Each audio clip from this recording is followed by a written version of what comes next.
Hi guys and girls, I'm Obsidian Ant and welcome to Elite Dangerous. I've at last found one of the large crashed shipwrecks, located out here in Orrere 2b, a very tight-knit 3 cluster of planets here, something I haven't seen up until now. The shipwreck was a really nice find. Now it was noted on Galnet a couple of weeks ago that there was a crashed ship out this way, but not many people had had the opportunity to find it. A few had located it and posted so on Reddit, and a few screenshots had cropped up here and there, but nothing in significant detail.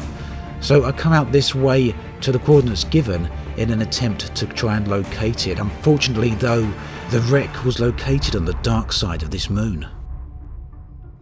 In fact, it was so dark out here that I had to rely on navigating purely by the instruments. Of course, the instruments don't help avoid landscape and things like that, so I had to be extra careful. Couldn't even see really the angle of the landscape I was settling down on here, just followed the instruments as I say. So here we are, very close to the coordinates given, probably a few hundred meters out. So I spent a bit of time driving out here in the SRV. This is one of the few times that I've actually had to use the vehicle with its full beam lights on. It's so dark out here that you couldn't see beyond the range of the lights here, meaning that searching for a wreck out here was more or less impossible for me. After over an hour of actually looking, I gave up and headed to the forums to see if I could find help there. Fortunately, there was a nice chap there called the Shark Biscuit, and he gave me the exact coordinates I needed. By this time, it was starting to get a little lighter out here, and so it was relatively easy to fly directly to the relevant coordinates.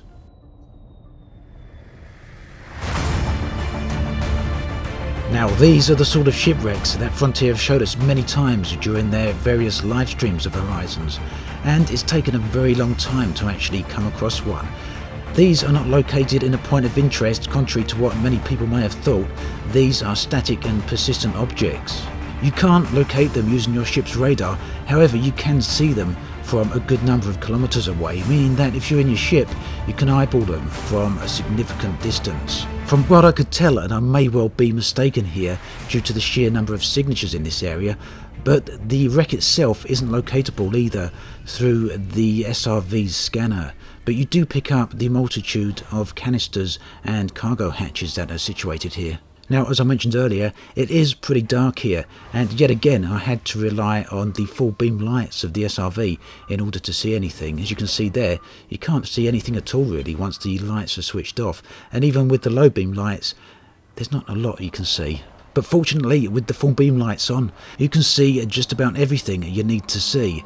And as I'd situated my ship here, I'd landed it with its lights pointed at the wreck. That helped out greatly too, and to be honest, the darkness here really did add to the mood of the place. Now hopefully there's places like this with Type 9s crashed out there, as well as perhaps a combination of Anacondas and Type 9s together, a ship graveyard as it were. Those are exactly the things we've seen in the live stream of Horizons from Frontier, so judging by the fact that this is in the game, I've got no reason to doubt that they are also in the game. It's just a matter of finding them, and eventually, over time, I'm pretty sure a good number of players are going to come across these and start spreading the word as well as their locations. Driving up here on top of the ship is something I've wanted to do ever since I first found out about the potential crashed wrecks on the planets. I'm going to keep quiet for a while and let you enjoy the sights.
The crashed wreck isn't the only thing of interest out here, of course. Because it is such a large ship, it did have quite a significant cargo on it that managed to get strewn across the surface here. There's quite a lot of canisters here. I didn't actually count out how many, but it looks to be in the region of 10 to 15 at least. So mostly in this case it was all ore and metals. A good number of palladium and gold here as well to boot, which added to the value of what's to be found here. Very nice find. And these added to the incentive of coming out this way, some type of financial reward in addition to seeing the awesomeness of a crashed Anaconda totally trashed and embedded into the ground. But in addition to that, there was something else here that was very much worthwhile. As you can see, there's some nice cargo racks here.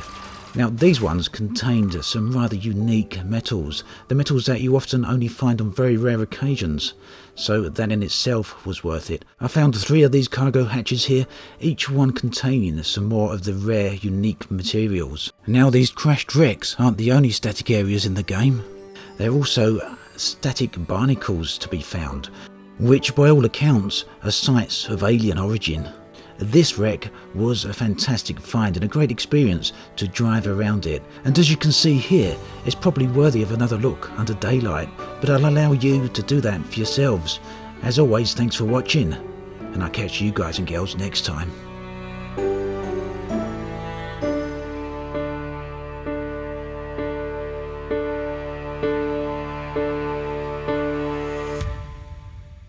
Hi guys and girls, I'm Obsidian Ant and welcome to Exploring Elite Dangerous episode 40.